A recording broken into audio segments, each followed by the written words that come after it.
primitive medical care of a species that had barely begun to conquer its own diseases.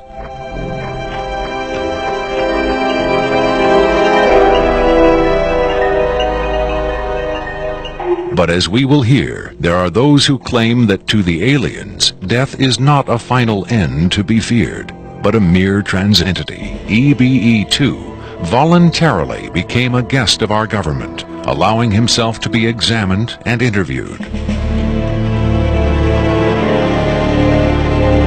In this scenario, Area 51 became, for a time at least, a sort of extraterrestrial embassy, the setting for mankind's first attempt at diplomacy with beings from another world.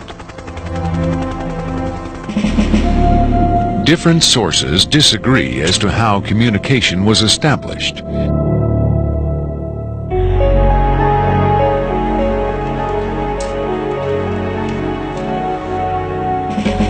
There is universal agreement that the EBEs are incapable or unwilling to speak human language.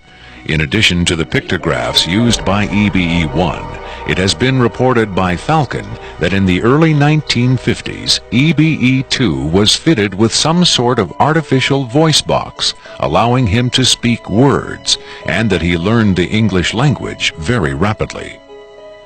Other sources doubt this story, however. By our kind, do you mean we Americans? What has been reported most persistently is that the aliens communicate via thought projection, or telepathy. They would have been tortured, made to give up their secrets, instead of questioned in this friendly manner. We cannot be forced to communicate. Has it been tried? Not by us.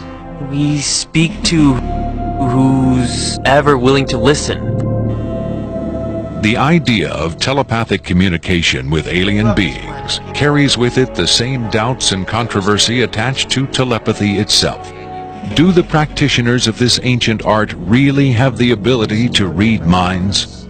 Or are they crafty charlatans who simply tell the listener what he or she wants to hear?